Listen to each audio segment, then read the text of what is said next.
শিল্পনগরী নারায়ণগঞ্জে প্রতিদিনের তীব্র যানজটে ভোগান্তিতে পড়েছেন প্রায় ৬০ লাখের বেশি মানুষ।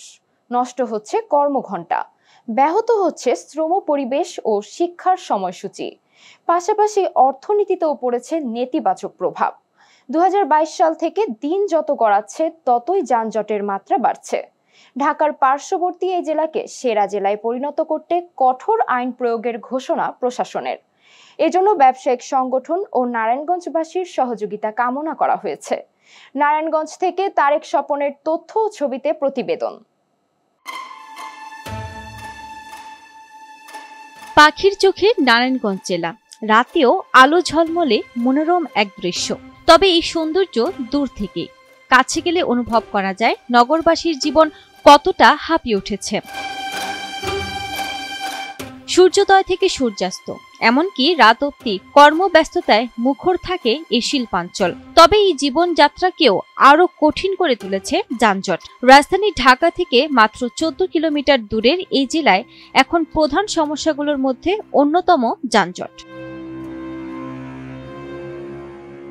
নগরীর প্রবেশ পথে কোনো সমস্যা নেই, তবে চাষারায় ঢুকতেই পড়তে হয় যানজটের কবলে। নগরবাসী বলছেন ৫ মিনিটের পথ পাড়ি দিতে হচ্ছে ১ ঘন্টায়। ১ ঘন্টা থেকে ১.৫ ঘন্টা লেগে চাষারা বাইরের থেকে আপনার ব্যাংকিং যেটাকে পাড়া বলে সেটা হলো টানবাজার। সেখানে প্রায় ৩০-৩৫টা ব্যাংক আছে। নারায়ণগঞ্জের প্রাণ কেন্দ্র ব্যবসার জন্য সেটা এখন চাষারা থেকে যদি কেউ ওখানে যায়, সময় এখানে নিতে তার আধা ঘন্টার মধ্যে হয়তো কাজটা সেরে আসার কথা, সেখানে সে যাওয়া আসে ৩ ঘন্টা তার চলে যাচ্ছে। বর্তমান নারায়ণগঞ্জে প্রেক্ষাপটে যানজটের কারণে একটা নাবিশ্বাস অবস্থায় আসলে শহরটাও প্রতিনিয়ত নাবিশ্বাস অবস্থায় চলে যাচ্ছে। এই জায়গায় জীবনযাপনের যে ন্যূনতম সুযোগ সুবিধা থাকা দরকার, সেইটা পুরোটাই নষ্ট হচ্ছে এই শুধুমাত্র যানজটের কারণে। এই নগরীতে ৬,০০০ ব্যাটারি চালিত অটোরিকশার অনুমতি রয়েছে, তবে চলাচল করছে প্রায় ৭০,০০০। এছাড়া সিএনজি, রোড পারমিটবিহীন, ফিটনেসবিহীন বাস চলাচল তো আছেই।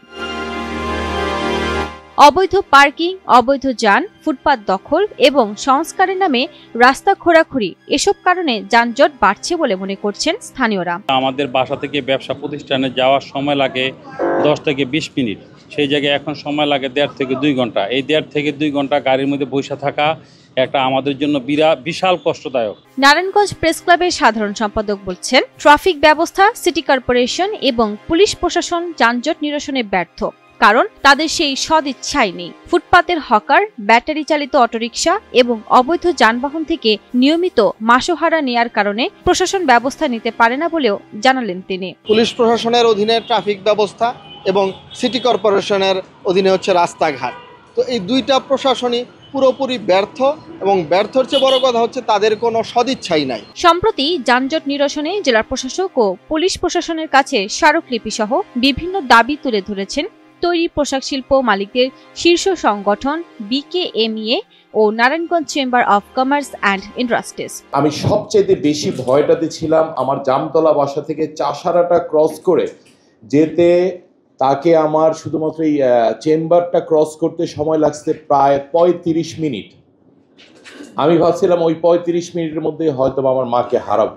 আমি জেলা প্রশাসককে বলবো যে আপনি একটা কমিটি তৈরি করেন, আর নারায়ণগঞ্জে স্পেশালি ৩টা পয়েন্ট যদি আপনি একটু বিশ্লেষণ করে ক্লিয়ার করে রাখেন, তবে নারায়ণগঞ্জ শহর আমার কাছে মনে হয় যানজটটা থাকে না। সেটা হচ্ছে ২ নম্বর গেট, আরেকটা হচ্ছে চাষারা, আরেকটা হচ্ছে একেবারে অনেক বিজনেসের একটা হাব যেখানে নাকি আমাদের বিসিক থেকে শুরু করে এটা আছে, সেটা হচ্ছে পঞ্চবটির মোড়টা।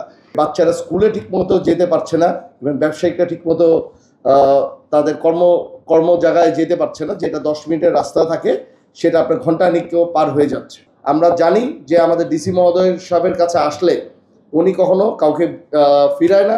উনি আজকে আমাদেরকে একটা প্রতিশ্রুতি দিবে, ইভেন আমরা এই আশা করি যে আমাদের নারায়ণগঞ্জটাকে আমরা মুক্তভাবে আমরা চলতে পারবো এবং মুক্তভাবে আমরা সব ব্যবসা বাণিজ্য করতে পারবো। ঢাকার পার্শ্ববর্তী এই জেলাকে সেরা জেলা হিসেবে গড়ে তুলতে যানজট নিরসনের চেষ্টা চলছে বলে জানালেন জেলা ও পুলিশ প্রশাসন। তো ট্রাফিক পুলিশ নিরলসভাবে কাজ করছে, কিন্তু আসলে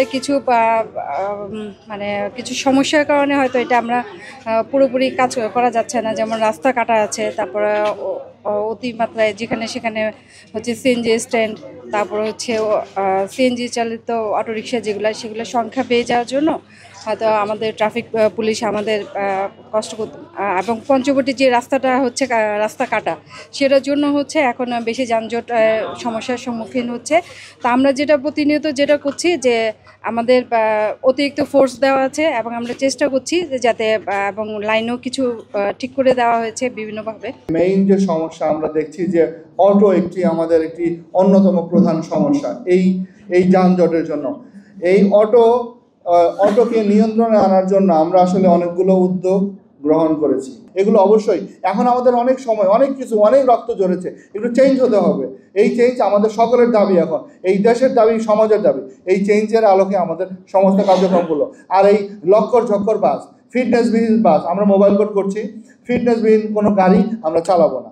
যানজট নিরসনে সকল সংস্থার শুধু আশ্বাস নয়, যানজট মুক্ত নারায়ণগঞ্জ বাস্তবায়ন করার আহ্বান স্থানীয়দের।